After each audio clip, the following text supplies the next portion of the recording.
The Olympics historically made patriotic hearts beat faster, especially when the U.S. was engaged with the big bad Soviet Union. The goosebumps that these images from Lake Placid still produce as American kids shocked the Soviets in the depths of the Cold War. The impotent anger at the nightmarish 1972 rule-bending gold medal basketball loss to the USSR. Well, the world has changed, the Soviet Union is gone, but for some, old political emotions simmer. As a popular WNBA guard who could never win a spot for Team USA, this Olympics takes her game elsewhere. Here's Mark Schwartz.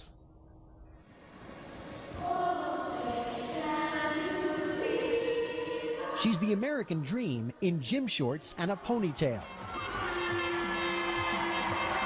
5'6" Becky Hammon, a small-town girl from South Dakota, undrafted, unheralded, and now nearly unrivaled in popularity in the WNBA.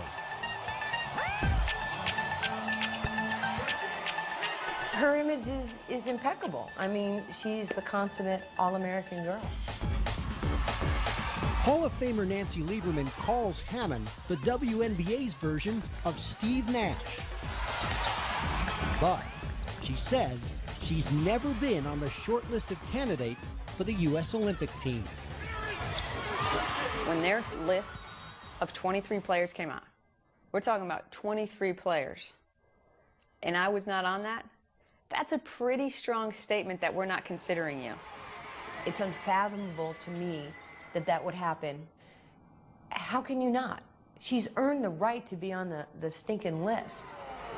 Last September, the list expanded to more than 30 names, and Hammon was invited to try out just days before camp began. If we didn't think she could make the Olympic team ultimately, we would not have invited her. USA Basketball executive Carol Callan says Hammon was a bona fide candidate to make the 12-player roster. I would say that everybody has a legitimate chance. It's just when you don't come, then you certainly don't have the chance. Hammon declined the invitation because she knew playing for the U.S. would jeopardize the value of the deal she signed to play with a Russian club team during the off-season. She says the choice was essentially between a 7-figure contract and the long odds of making the U.S. team. So why should I take that chance for a really, really long shot and pass up 4 years of playing over in Russia? I couldn't do that financially. Like many WNBA stars, Becky Hammon plays and lives in Russia 8 months out of the year. She hasn't mastered Moscow yet. To the gym, TGI Fridays. But she can find her way to the arena, her favorite coffee joint, and to dinner with teammates. Oh, yum. Each Russian club team is allowed only 2 American players, so stars with dual citizenship, like Diana Taurasi, who has an Italian passport, are richly compensated. Even though Becky Hammon is not of Russian descent, speaks no Russian, and is not a full-time resident, she was fast-tracked for Russian citizenship and obtained her passport in February. Not only does that vastly increase her value to her club team, it makes it possible for her to represent Russia at the Olympic Games. Someone might say, this is your dream to play in the Olympics for Russia? No, it wasn't my dream to play for Russia. No, it wasn't part of my dream. Wasn't the path that I had planned out. It was simply walking through an opportunity and a door that was open to me. To see Becky Hammon playing with the big bad Russians, it's hard to even picture it. Team USA head coach Ann Donovan has won 3 Olympic gold medals. If you play in this country, live in this country, grow up in the heartland, and you put on a Russian uniform, you are not a patriotic person in my mind. You don't know me. You don't know what that flag means to me. You don't know how I grew up. Obviously, we definitely define patriotism differently. Hammon's willingness to play for the Russian national team helped her procure one of the most lucrative contracts in women's basketball, a 4-year deal with her Russian club team worth more than $2 million. That's 6 times what she earns in the WNBA. And if she leads Russia to gold, she'll receive a $250,000 bonus. Some people are going to just look at you as a mercenary.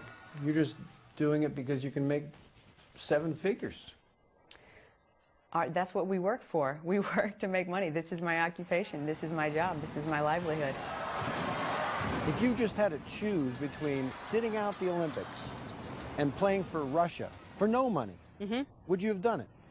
Yeah, I would have done it. It hasn't been about the money. The money to me is icing on the cake. It's a nice bonus. It's what I do. It's what I get paid to do. But again, there's, the once-in-a-lifetime opportunity. This is a door that's been open to me. This is about playing against and competing against the best in the world. I'm not over here selling secrets. This is not espionage. This is a game of basketball. It doesn't have to be espionage, but it's pretty damn important in our society. The Cold War may be history, but for those who remember how Russia walked away with gold in 1972 and 2 Olympic boycotts in the 80s, history is all that matters. And Bedlam has taken over here at the basketball hall. It's called bad blood. And there's been a lot of bad blood in sports, in politics, in life between America and Russia. The adoration that she gets from the fans, I think that could be jeopardized. I really do. I would never want anybody to think of her as a traitor. I'm still an American girl. That doesn't change anything. Doesn't change where I'm from, doesn't change who I am, doesn't change what I'm about. The Russian women have only beaten the United States once in international play, which is why they coveted Hammon, who anchors the position that is historically their weakest, point guard. All the time when we play the World Championship and Olympics, we miss something, and we were very close to the gold medal, but we never won the gold medal. So I think maybe this something is the good point guard. Maybe this something is Becky. I think for Russia, I guess they must be a little desperate because they got to start picking up some Americans. 3-time gold medalist Lisa Leslie says she can't imagine playing for another country, but she bears no ill will towards Hammon. Becky's an awesome player, so obviously I wish her the best of luck playing with Russia, except if we see them, obviously Becky should have to sit down. If you face your own country, you should have to sit out. Hey, you don't want me on your team. I got to go somewhere else where I'm wanted. So if Lisa could have pulled some strings for me, maybe I would have been on her team. How you doing? My greatest concern is the imaging piece of this. She will no longer be looked at as the All-American girl. It's a tough decision, but only one that Becky's going to have to make and live with. The decision on so many levels doesn't make sense to a lot of different people, and that's okay. It makes perfect sense to me.